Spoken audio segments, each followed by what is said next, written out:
Estamos de volta com o segundo bloco do programa Ponto de Vista, hoje com o vereador Paulo Henrique, com o nosso convidado também o Dito, colunista social do Jornal Diário, e a médica ginecologista doutora Adriana Falcão, falando sobre saúde da mulher. E a gente encerrou o primeiro bloco já deixando o assunto desse nosso último bloco, que é a relação à estética, né? A gente vê aqui que o Brasil é campeão em procedimentos estéticos e acredito que, embora pesquisas mostrem que os homens cada vez mais estão aí entrando nessas estatísticas aí, ajudando a aumentar, as mulheres ainda lideram essa questão dos procedimentos estéticos, cirurgias, né?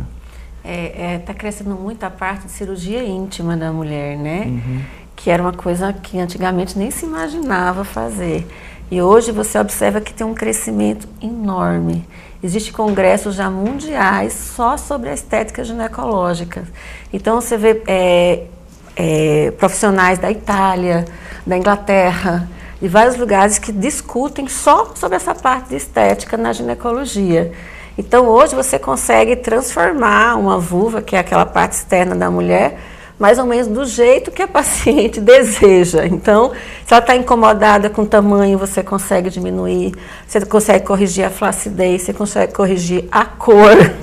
Então, hoje você consegue transformar essa parte externa da mulher numa coisa que ela acha que é bonito, porque às vezes para ela incomoda, ela tem vergonha, ela não quer mostrar, ela tem tabu com o parceiro, é uma coisa que constrange ela. Então, é uma coisa que ela acha importante modificar. E isso está crescendo muito no Brasil. Uhum. E olha que aonde chegamos, né? Porque a mulher tinha preocupação com a estética, às vezes colocar um busto, né? Algumas até uma bundinha mais bonitinha, porque tinha caída, não é isso, doutora? Tinha quem não, algumas pessoas que a gente conhece e tinha a orelha de ébano, né? Quanta gente usou cabelo comprido com vergonha da orelha e hoje uma estética se corrige, os narizes, né? Então são fatores que estavam evidências, né?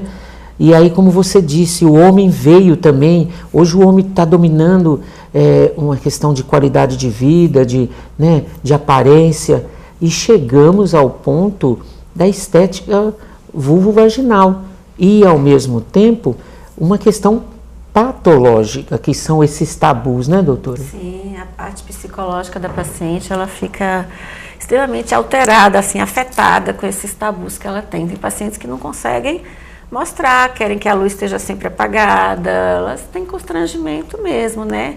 E alguns casos que podem provocar uma patologia mesmo, como dor na relação, né? Isso atrapalha bastante. Então, e provém da dor, provém do quê, doutora? Então, aí tem várias causas da dor, né? No caso, por exemplo, pós-parto, às vezes no pós-parto normal, onde faz um procedimento chamado episiotomia, que você corta o períneo da paciente, aquilo quando cicatriza, não cicatriza do jeito certo. Então, aquilo começa a ter dor na relação, além de ficar uma coisa não esteticamente muito bonita. Então, isso aí às vezes causa dor e a paciente quer ajeitar aquilo ali. Você consegue ajeitar, deixar mais bonito aquilo ali, né? Às vezes os pequenos lábios são tão grandes que atrapalha a paciente, às vezes até uma roupa que ela coloca, ela se sente mais constrangida e ela deseja alterar. Eu atendo adolescentes com esse problema de pequenos lábios grandes que elas querem corrigir porque causam constrangimento. Quando ela vai pôr uma roupa de ginástica, até quando ela vai andar numa bicicleta, elas falam que dói isso aí. Então a gente consegue corrigir não só a parte estética por beleza, mas também por uma parte patológica, a paciente que esteja sentindo... E para a mulher, doutora, o homem é um pouco mais relaxado nisso, mas a mulher, quando ela não se sente bem com ela, nada está bem.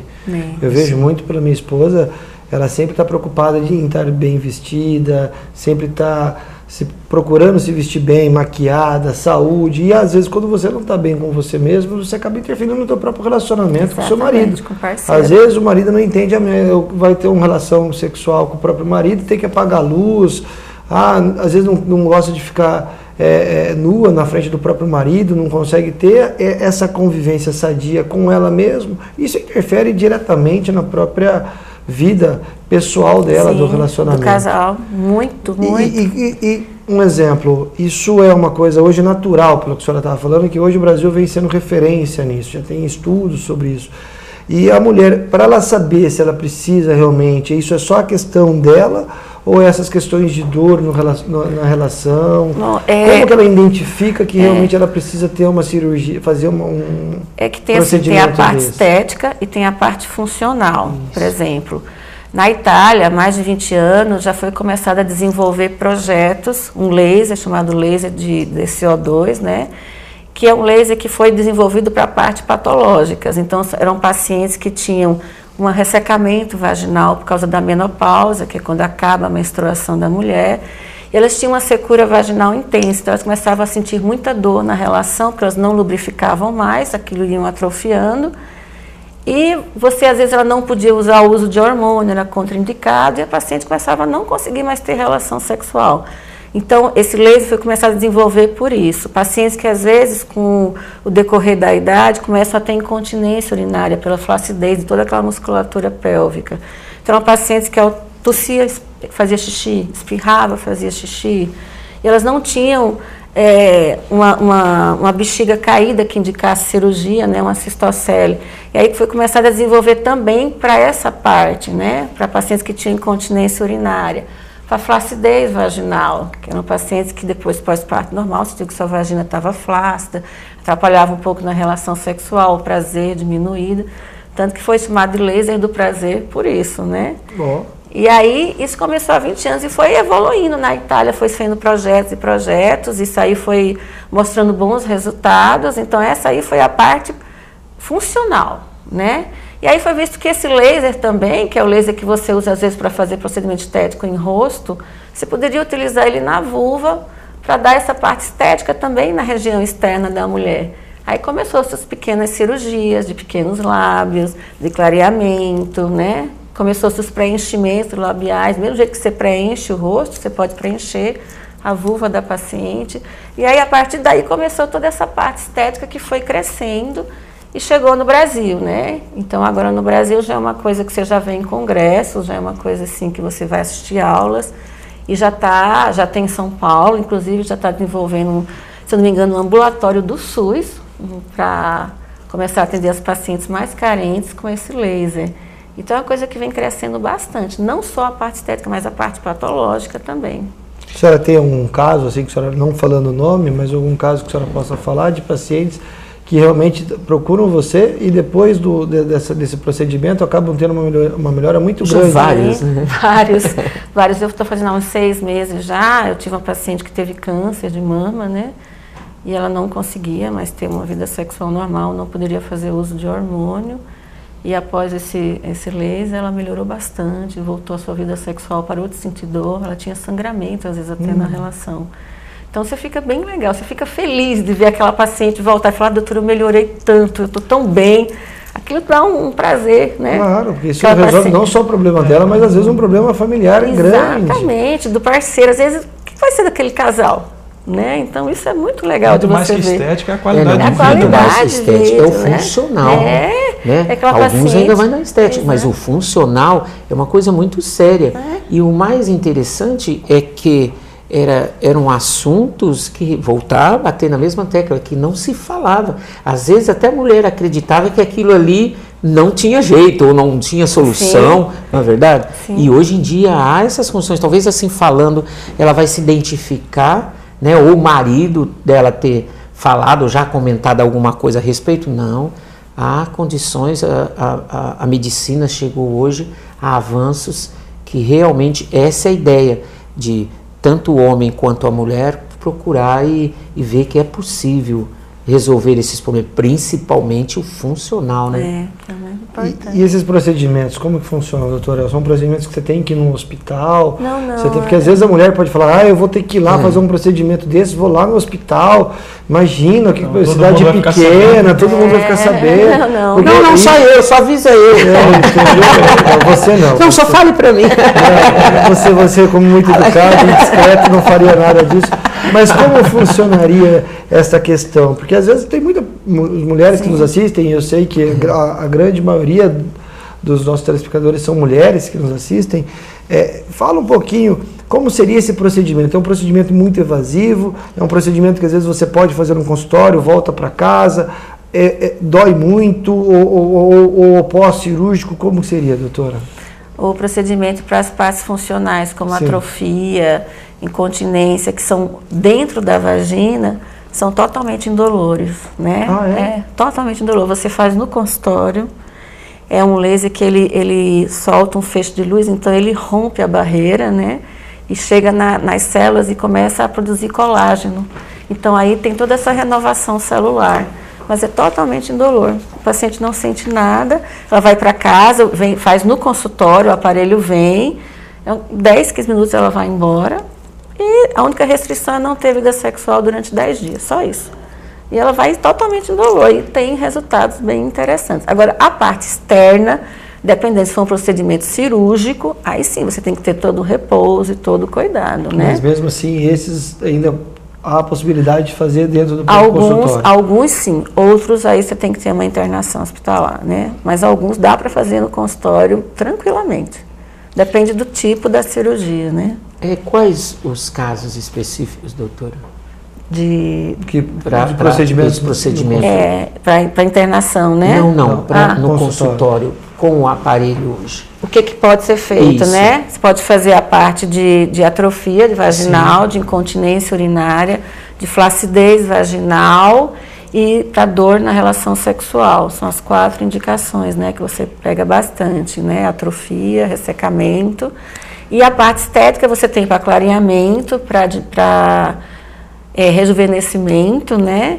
E você consegue também diminuir os pequenos lábios. A partir do momento que ela deseja, você pode fazer em consultório a cirurgia de cortar os pequenos lábios, mas eu prefiro fazer em hospital. Doutora, mas é feito em São Paulo no ambulatório. A senhora até citou que existe já estudos para o SUS, tá incorporando essa tecnologia. A senhora acredita que nos próximos anos isso vai ser um procedimento comum na rede básica? Acredito bastante. Porque eu fiz o curso em São Paulo com uma professora chamada doutora Vera, que foi a que deu aula nos congressos, uma pessoa extremamente, ela é professora do ABC. E aí ela falou que estão querendo colocar esse aparelho no SUS até para ver trabalhos, para ver os resultados que você tem. Então, há um interesse de ver quanto percentual melhora, né? Então, como é um projeto novo, tem todo esse interesse do próprio laser, né? Do pessoal que fabrica, para ver o tanto de sucesso que você tem, né? Quanto mais estatística, melhor para eles. Então, eu acho que no futuro isso aí vai se tornar uma coisa muito comum. Uma coisa que você faz no ambulatório do SUS. A paciente chega, um aparelho, você coloca, ela vai embora e volta tranquilamente. Esses exames que a senhora comentou, da incontinência urinária, para as pessoas de mais idade, que a gente tem eu tenho minha avó, a gente cada vez tendo mais idade, esse problema que às vezes a gente tem algumas mulheres que sofrem disso, isso é um problema que só com laser a gente consegue resolver? Tem uma boa aplicabilidade? Depende do grau. Depende do grau. A incontinência urinária leve é a indicação mais clássica do laser, né? Quando você tem uma distopia, uma bexiga caída, a indicação é cirúrgica. Você pode ter uma melhora? Pode, mas não é o correto. O correto é a indicação cirúrgica, então essa paciente tem que ser avaliada. Agora, a leve, que você não tem a cistocele, que é a queda de bexiga, é mais uma flacidez de musculatura, que existe em muitos casos, né? Que você faz no urologista e ele fala, sua indicação não é cirúrgica. Às vezes encaminham para a fisioterapia, que também é muito interessante, a fisioterapia vaginal, né? Às vezes você pode associar ela com o laser, porque o laser tem uma potência muito maior. Mas a fisioterapia também ajuda bastante nessa parte do controle da musculatura. Então, se associa, mas é para leve. Certo. Infelizmente, a gente está chegando já quase ao final do programa. Eu gostaria de passar aqui as palavras, as considerações finais aí do Dito. Primeiramente, agradecer aí a participação, ajudar, né, Paulo, a abordar um tema desse. Desmistificar. Hoje a gente um assunto aí que, como a gente disse, né, muito tabu aí em relação a um tema que é importante, que está envolvendo a saúde da mulher, e acho que nós, homens, também temos um papel importante em estar ouvindo as nossas companheiras e também buscando assim, sempre o melhor para elas. Então, acredito que a gente hoje pode esclarecer muitas informações aí que às vezes as pessoas evitam de falar, mas são informações importantes porque envolvem a qualidade de vida. Então, queria agradecer a você. Obrigado a vocês pelo convite. Fico feliz sim por nós abordarmos esse assunto.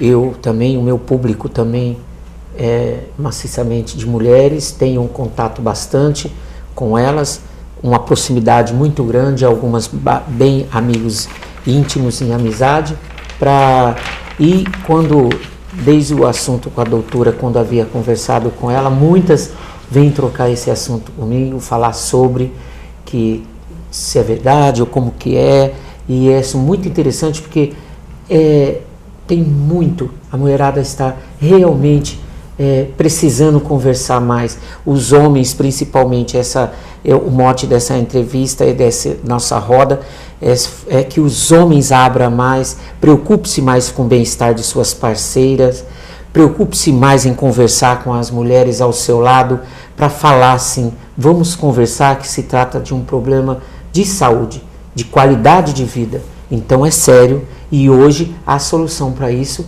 como a doutora Adriana disse. Muito obrigado. Tá joia. Doutora? Obrigada pelo convite. Eu fiquei muito feliz de participar exatamente por isso. Eu acho que quebrar tabus hoje em dia é uma coisa muito boa. A mulher precisa conversar com o parceiro precisa entender e participar junto. Então é uma coisa assim que eu fico feliz de que esteja evoluindo. E obrigada pelo convite. Tá certo. Paulo? Mais uma vez, obrigado, doutora Dito, por estar aqui junto com nós. Doutora Adriana, que veio aqui e falou de uma forma simples, fácil, para que a população consiga entender. Eu acho que o recado principal aqui é que o homem e a mulher entendam que o filho, o próprio relacionamento entre eles tem que ser um relacionamento de diálogo. O diálogo não só na hora que tem problemas, às vezes problemas relacionados com DR, né? Minha mulher adora fazer DR comigo, discutir o relacionamento, mas discutir o relacionamento não é só o relacionamento, às vezes com o problema do filho, problema do funcionário, problema do trabalho, mas sim um problema interno, às vezes o problema do próprio relacionamento íntimo. As pessoas que se conhecem fazem e têm uma vida sexual muito mais ativa e muito mais prazerosa. Quantos casamentos, às vezes, a doutora comentou aqui, que às vezes pode estar tendo problemas por simples fato de falta de conversar e de falta de se conhecer. Então, o recado, eu acho que o principal é que as pessoas, e principalmente as mulheres, percam o medo de falar, às vezes de procedimentos que eu não sabia, Dito. Até agradeço a sua participação e me falar desse assunto no primeiro momento, porque era um assunto que eu não conhecia. É um assunto que, ao meu ver, era um assunto como, isso aqui não tem como fazer, por isso que era assim, legal os homens e vai ficar assim. Sobre isso. E, pelo contrário, é um procedimento, pelo jeito, não deve ser caro, porque são procedimentos que você pode fazer no consultório, não há questão da internação, é um procedimento que é indolor, dado alguns procedimentos que a própria doutora comentou, e rápido, e fácil, e que vai trazer uma melhora na vida e na saúde da própria parceira e do próprio parceiro como um todo. Obrigado. Acho que é um assunto que a gente poderia ficar aqui falando mais 2, 3 programas, que tem outros assuntos que nós não abordamos aqui sobre estética, que a doutora também faz. Mas num próximo programa eu tenho certeza que nós vamos convidá-la para que a senhora possa explanar um pouco mais sobre isso e trazer essa informação para a população que tanto precisa. Obrigado. Paulo, muito obrigado também. Dito mais uma vez, doutora, muito obrigado. E também, nosso muito obrigado a você de casa que acompanha a programação da TV Câmara, um canal a serviço da população. Até um próximo programa.